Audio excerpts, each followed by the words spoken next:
Confusion, Part 2. Earl didn't come home that night, and to be honest, I wasn't ready to see him. The next day, I was so down and depressed. I was still feeling like I made the right decision by having the termination, but the wrong decision in not telling him.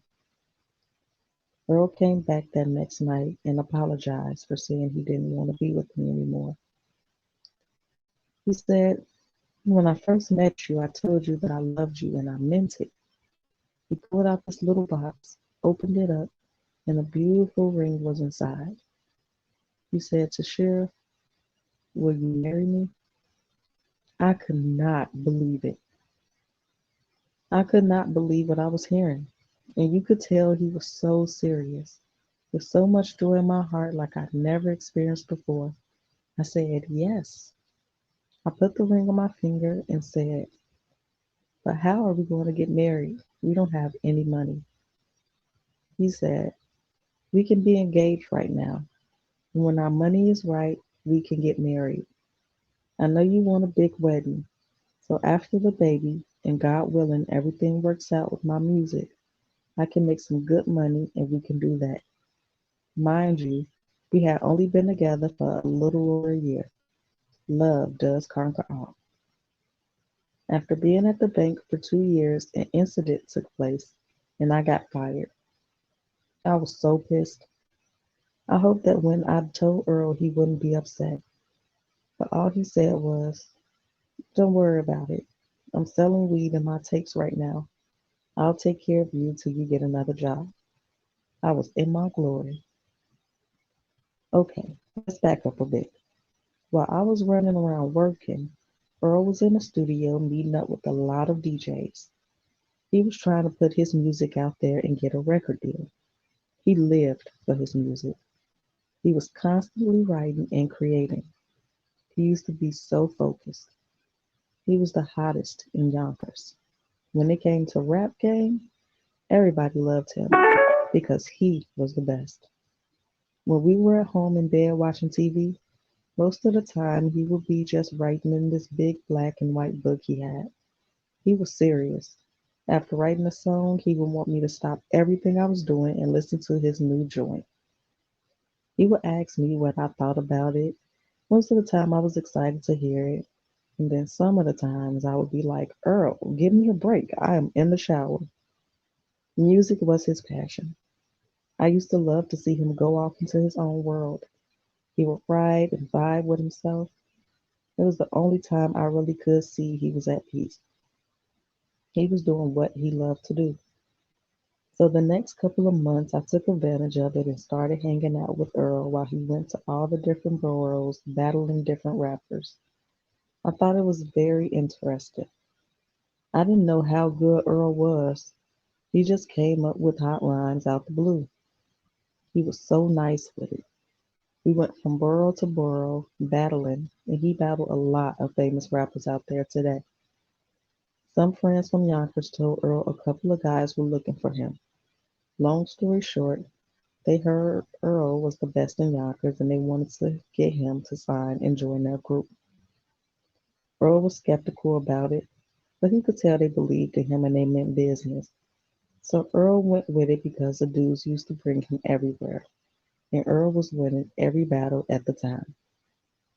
Before Earl met with the guys, he was doing all kinds of shows in Yonkers, New Rochelle and Mount Vernon. He was really making a name for himself as a rapper. When I wasn't working, that was one of his ways he would make money. He would sell mixtapes that he used to make rapping over well-known beats. After a while, being the independent girl that I am, I got tired of not working and got tired of Earl's money not being enough to support us. I went to a temp agency and got a receptionist job. Things were good, and almost another year passed. Earl hadn't messed with drugs in a while, and I would go back and forth to Yonkers to hang with my friends while he did side shows to display his music. One morning, sitting at work, I started feeling very dizzy and hungry.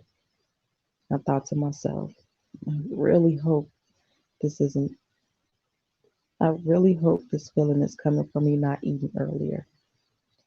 So I ate, and a couple hours after that, I started feeling the same way again.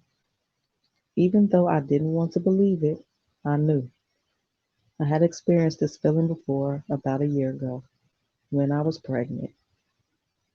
I went and got a pregnancy test, and sure enough, I was pregnant. I suddenly got this sick feeling of fear again. I mean, I couldn't understand it. We had been together for 2 years now, and I still didn't feel like I was ready for a baby. I'm madly in love with him. He's good to me. And so, what's the problem? Is it because of my childhood? Am I afraid to take on more responsibility because of the hell I've already been through? I felt like I hadn't accomplished all my goals and dreams, and that I was just starting to live now. All those negative thoughts came running through my head again. I just wasn't ready. That may sound selfish, but at the end of the day, having a baby is a big responsibility that I wasn't willing to handle. Being only 22 years old and afraid of being a mother, I did everything in the book that I could with the hopes that I'll have a miscarriage. I had heard soaking in hot water could cause a miscarriage. Every night for a week, I would sit in hot water like I was taking a tub bath, but nothing happened. Not even a single drop of blood. The following week, my girlfriend and I planned to go to Great Adventures.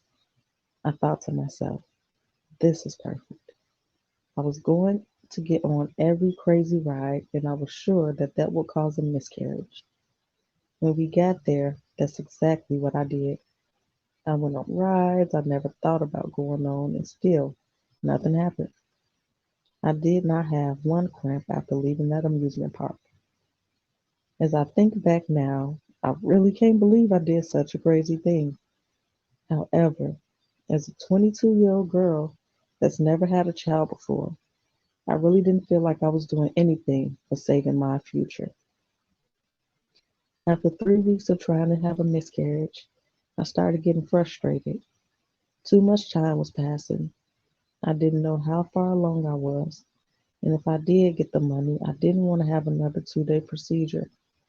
Every day that went by was stressful. Just knowing a baby was growing in my body was enough. With no other options and my back against the wall, I took a chance and said to myself, maybe I should tell Earl. I hope with us not having enough money or enough room in our apartment, I could talk him out of wanting a baby. We could put our money together and pay for an abortion. It's amazing what you can make yourself believe when you're desperate.